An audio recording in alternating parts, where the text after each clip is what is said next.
Engkau adalah Petrus, dan kepadamu akan kuberikan kunci kerajaan surga.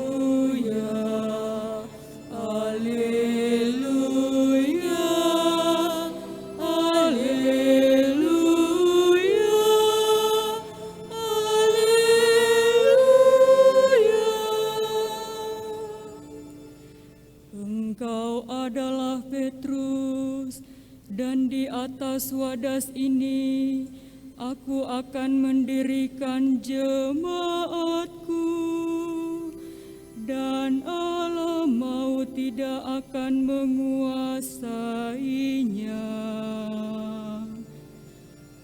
Haleluya,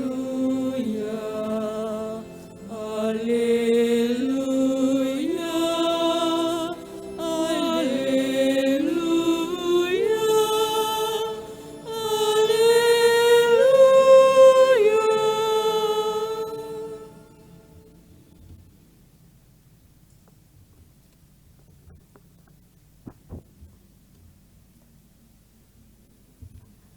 Tuhan sertamu.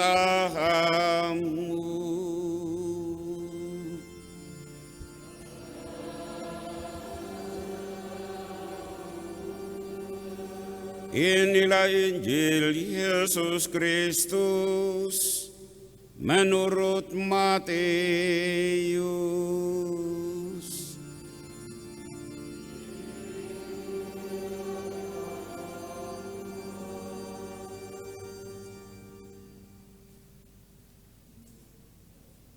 Sekali peristiwa,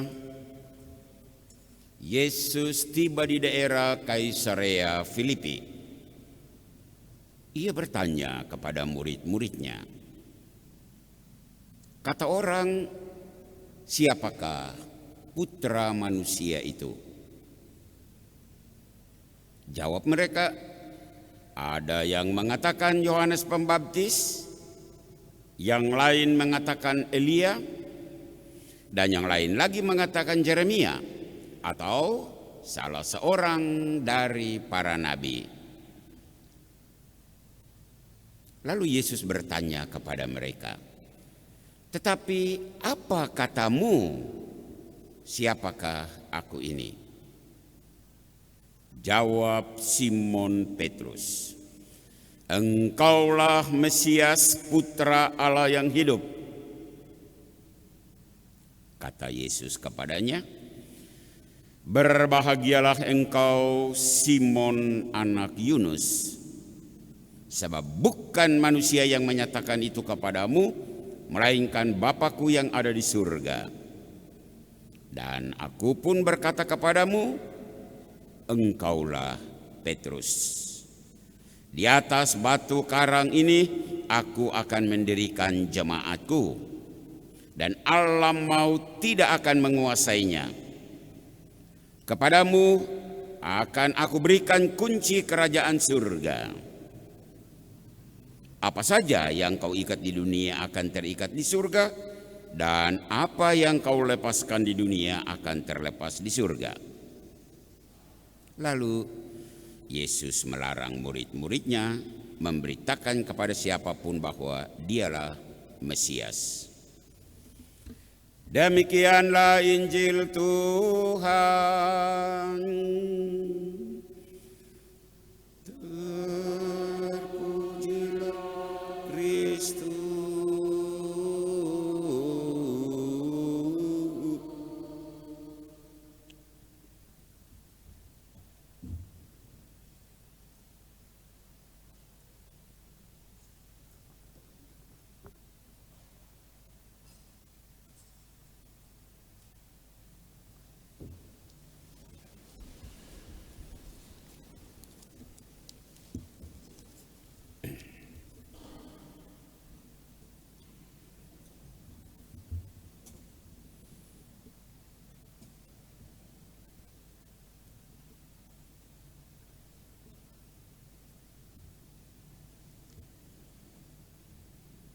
engkau adalah Petrus, dan kepadamu akan kuberikan kunci kerajaan surga. Bapak-bapak, ibu-ibu, umat sekalian yang terkasih di dalam gereja ini, juga umat yang saat ini sedang mengikuti siaran Radio 3 Raja FM, juga lewat misa live streaming, Anda sedang mengikuti renungan ini. Saya mulai khotbah dengan beberapa pengandaian.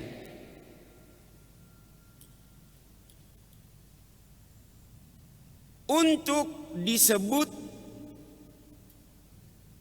predikat mahasiswa, seorang siswa harus lulus tes untuk masuk ke perguruan tinggi. Itu syarat, lulus tes. Untuk punya gelar sarjana S1, seorang mahasiswa harus melewati sejumlah persyaratan. Antara lain, dia harus punya skripsi. Itu syarat. Untuk diizinkan punya gelar S2. Di gereja siapa punya gelar S2? Untuk bisa punya gelar S3, seorang sarjana strata 1 harus punya karya ilmiah.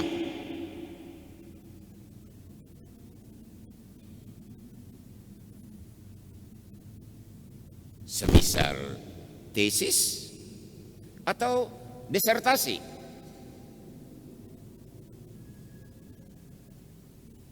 Untuk menjadi seorang pastor, seorang frater harus lulus yudisium. Setelah ia menempuh pendidikan melewati strata 1, strata 2. Begitulah dalam Injil pada sore hari ini. Untuk bisa bergelar Petrus, batu karang, wadas, seorang Simon bin Yunus harus lulus tes, dan tes itu dibuat oleh Yesus sendiri. Pertanyaan testing pertama, menurut kamu, ini testing pengetahuan umum, apa kata orang? Siapa itu aku? Yesus. Dan para murid menjawab, ya orang bilang, kata orang, engkau itu salah seorang nabi. Semisal Yohanes Pembaptis, orang bilang engkau itu Nabi Elia mungkin, engkau itu Nabi Yeremia. Jawaban salah. Sekarang Yesus mengajukan pertanyaan kedua. Itu menyangkut pengetahuan dan penghayatan pribadi para murid. Tadi itu kata orang. Sekarang kamu. Menurut kamu, aku ini siapa? Simon bin Yunus berdiri atas nama para murid, menghadap Yesus dan berkata, engkau adalah Mesias, Putra Allah yang hidup. Jawaban itu kena, benar, lulus. Karena Simon bin Yunus lulus testing ini, maka Yesus tanpa tedeng aling-aling langsung menuju kepada Simon bin Yunus dan menyapa secara pribadi. Tu es Petrus, engkau adalah Petrus. batu karang, wadas. Et super hang petram. Dan di atas wadas ini Yesus bilang, edificabo ecclesiam meum. Edificabo ecclesiam meam. Aku akan mendirikan gerejaku di atas batu karang ini. Dan Yesus melanjutkan, tibi kepadamu, dabo klaves, kuberikan kunci. Kunci apa? Regni celorum, kunci kerajaan surga. Matius bab 16 ayat 18 sampai 19. Ini akibat dari jawaban yang tepat, jawaban yang benar. Nah, dalam bacaan yang pertama, Nabi Yesaya, tadi kita mendengar Nabi Yesaya menyampaikan narasi yang sama. Ada seorang yang bernama Eliakim bin Hilkia. Dia diangkat punya jabatan untuk mengganti seorang pejabat yang kerja tidak benar. Itulah Sebna. Dia diangkat dan diberikan kunci rumah Daud ke atas bahunya. Yesaya bab 22 ayat 22. Nada yang sama, irama yang sama, kembali dalam bacaan yang kedua, surat Rasul Paulus kepada jemaat di Roma. Rasul Paulus bilang, kebijaksanaan Allah akan mengangkat orang-orang yang tadinya kafir. Mereka akan menjadi orang beriman pengikut Yesus. Dan mereka akan menggantikan posisi orang Israel yang hidup tidak benar. Jadi, kalau kita lihat warna bacaan, tiga bacaan ini, sangat jelas kualitas dan bobot seseorang akan menghantar dia pada sebuah posisi dan sebuah jabatan. Sampai di sini harap kita memahami. Oh, itu. Saya ulangi. Kualitas seseorang, bobot seseorang akan menghantar dia untuk memegang sebuah posisi dan sebuah jabatan. Kualitas diri, bobot diri. Kalau begitu, isi kitab suci hari ini kira-kira apa pesan yang kita boleh bawa pulang sore hari ini dari bacaan kitab suci hari Minggu biasa ke-21 ini? Saya punya dua pesan. Pesan yang pertama, siapapun Anda, asal manapun Anda, agama apapun Anda, tingkat pendidikan apapun Anda, bila Anda dipercayakan untuk mengemban sebuah tugas jabatan publik, baik tugas jabatan di bidang keagamaan, gereja misalnya, atau tugas publik di pemerintahan, pesan untukmu hari ini adalah tampilkan dirimu sebagai orang yang pantas. Pantas karena punya bobot, punya kualitas. Sama seperti Eliakim bin Hiskia dalam bacaan pertama tadi kita dengar. Atau Simon bin Yunus dalam bacaan Injil.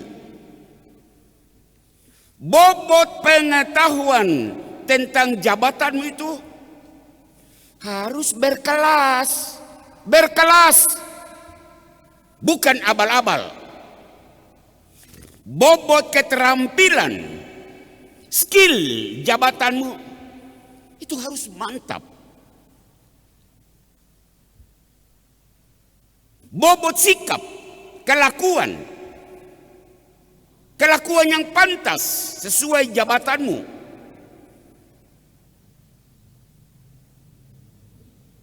Sikapmu itu harus punya cahaya. Dan bagaimana kita tahu bahwa seseorang punya pengetahuan memadai, keterampilan yang mantap, dan sikap yang baik? Kita lihat saja dalam pertama kata-kata yang diucapkan. Perhatikan pejabat agama dan pemerintahan. Kata yang diucapkan, dia tidak omong ngaur. Pejabat loh, masa keluarkan kata sembarangan? Bobot itu nampak di dalam pidato-pidato, wejangan-wejangan yang disampaikan khususnya di publik. Pidato tidak asbun, tidak asal bunyi. Kebijakan-kebijakan yang diambil harus punya bobot yuridis, artinya tidak menabrak aturan dan undang-undang. Juga kebijakan populis, bisa menyentuh umatnya, menyentuh rakyatnya. Rakyat merasa senang dengan kebijakan itu. Itu bobot, kualitas. Pertanyaan, mengapa ada pejabat atau pimpinan, baik pimpinan agama, pastor-pastor, pendeta-pendeta, ustadz-ustadz, atau pimpinan pemerintahan, presiden, gubernur-gubernur, wali kota, bupati-bupati? Mengapa ada yang saat mengeluarkan kata-kata itu melecehkan rakyatnya, melecehkan umatnya? Kenapa? Mengapa saat dia memberikan instruksi-instruksi, mengeluarkan SK-SK, membuat kebijakan-kebijakan, menabrak undang-undang, menabrak peraturan yang lebih tinggi, menikam perasaan publik, dan melanggar norma kepatutan? Orang yang punya akal sehat akan berkata itu tidak patut. Tapi kenapa ada pejabat itu, agama maupun pemerintah melakukan hal itu? Mengapa? Jawabannya jelas. Itu pemimpin yang tidak berbobot. Ini jelas jawabannya. Tidak berbobot. Barangkali gelar yang seabrek di depan nama dan di belakang nama itu gelar kesarjanaan hasil jalan pintas. Kau tahu toh gelar jalan pintas seperti apa? Mungkin jabatan yang sekarang ada di pundaknya, jabatan yang ada di kursinya saat ini, itu hasil dari sebuah tindakan akrobatik. Karena fulus dia punya jabatan itu, karena koneksi dia punya posisi itu, karena relasi kedekatan dia punya kedudukan itu. Akibatnya apa? Akibatnya ini, posisi dan jabatan yang seharusnya membuat dirinya jadi batu karang, tempat berpijak rakyat dan umat, batu itu pecah. Pecah artinya tidak berkualitas. Jelaskan? Posisi dan jabatan yang seharusnya membuat dirinya pemegang kunci kebijakan, kunci itu patah. Kenapa? Tidak berkualitas, tidak berbobot. Posisi dan jabatan yang seharusnya membuat dirinya hadir hadir sebagai penentu nasib publik, semua jadi amburadul. Kenapa? Ya, kualitas. Kualitas tidak ada. Bobot tidak ada. Untuk orang-orang ini dan untuk kita semua, ingat kata-kata Yesus hari ini. Engkau adalah Petrus, wadas batu karang. Dan di atas wadas ini, aku akan mendirikan jemaatku. Nasib banyak orang ada di tanganmu, ada di suaramu, ada di kebijakan-kebijakanmu. Jangan sampai batu itu pecah, jangan sampai kunci itu patah. Itu pesan yang pertama. Pesan yang kedua.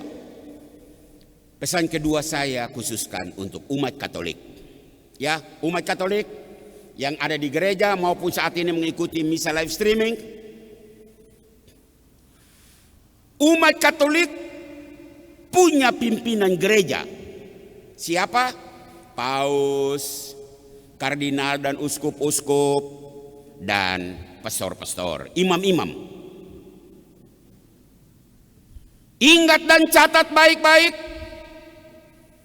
Paus itu hasil seleksi dari begitu banyak kardinal, begitu banyak uskup, dan uskup yang berbobot. Ingat itu. Uskupmu, uskup-uskup kita adalah hasil seleksi dari sekian banyak imam yang berbobot.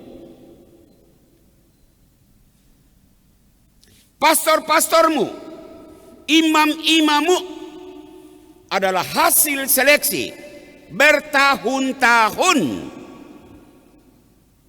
antara 8 sampai 14 tahun masa studi. Umat bertanya, mengapa begitu lama masa pembinaan dan pendidikan?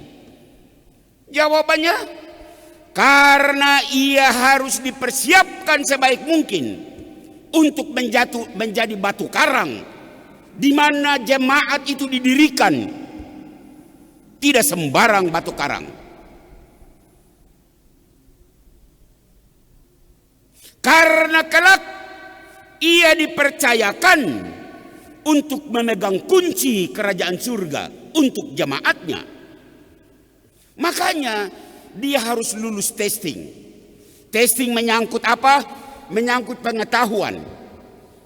Pastor-pastormu sebelum jadi uskup, sebelum jadi kardinal, sebelum jadi paus, dia harus lulus ilmu filsafat dan teologi, ilmu-ilmu sosial dan ilmu budaya.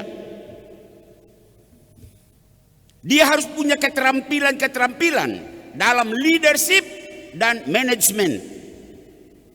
Itu sebabnya begitu lama ia harus belajar. Dia harus dibentuk agar sikap dan cara hidupnya itu menjadi contoh bagi umatnya. Mari kita masuk ke Keuskupan Timika. Saat ini Keuskupan Timika lagi mengalami apa yang disebut sede vacante, takhta kosong. Lihat di depan, takhta uskup, yang di tengah ada tanda silang. Ini sede vacante. Kursi lowong. Uskup tidak ada.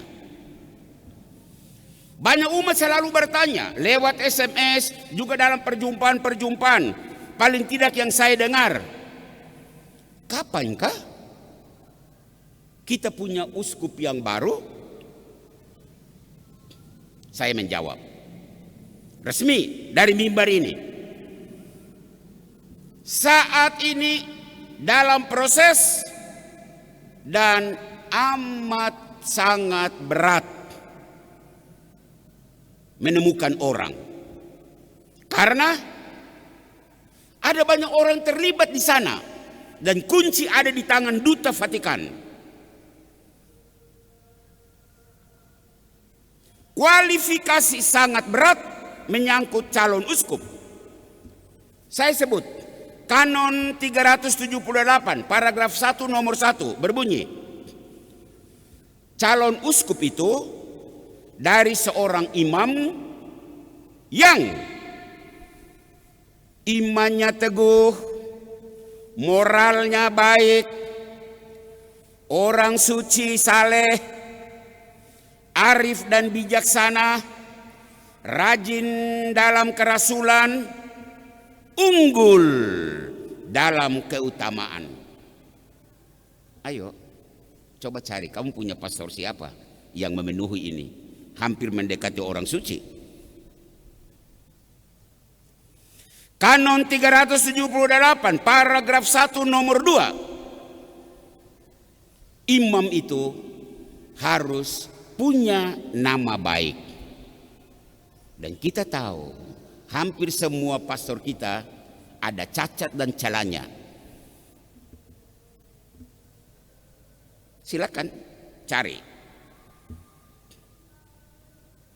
Kanon 378 paragraf 1 nomor 4. Imam itu harus punya gelar doktor S3 atau lisensiat S2 dalam bidang kitab suci, bidang teologi, bidang hukum gereja. Atau kalau imam itu tidak bergelar, tidak punya gelar akademik, imam itu seorang yang bijaksana, pemimpin yang penuh bijaksana dan kebapaan.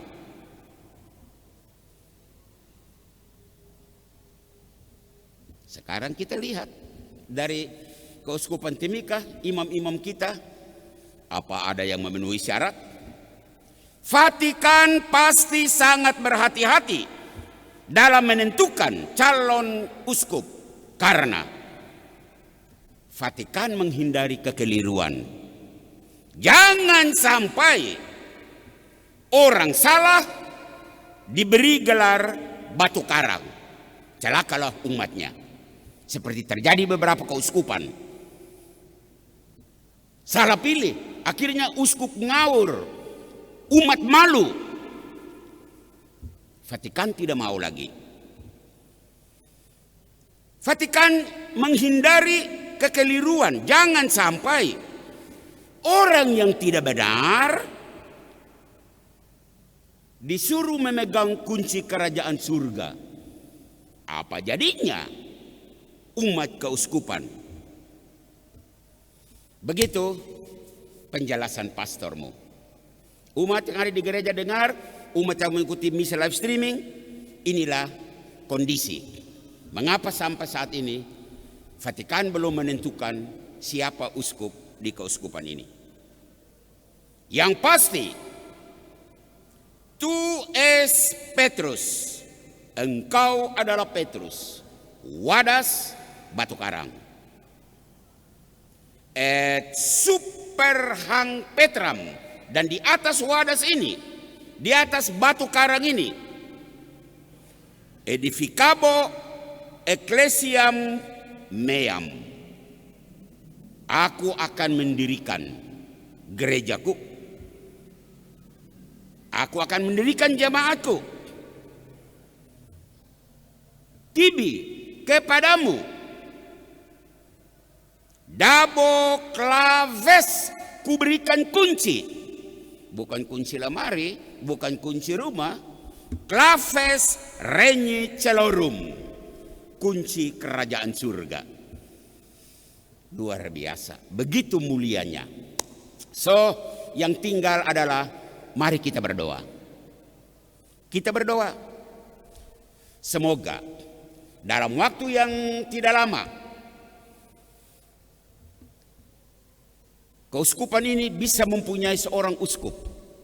Tentu sebagai manusia dia ada kekurangan dan kelemahan. Tapi paling tidak prinsip-prinsip dasar, tuntutan-tuntutan minimal dia punya, sehingga kita tidak lagi menyaksikan sede vacante seperti kursi yang ada di depan kita ini. Tuhan memberkati kita, Tuhan memberkati paroki keuskupan kita, Tuhan memberkati pemerintahan pusat sampai daerah. Sehingga batu karang itu tetap menjadi batu berkualitas, dan kunci itu adalah kunci yang juga berkualitas. Amin.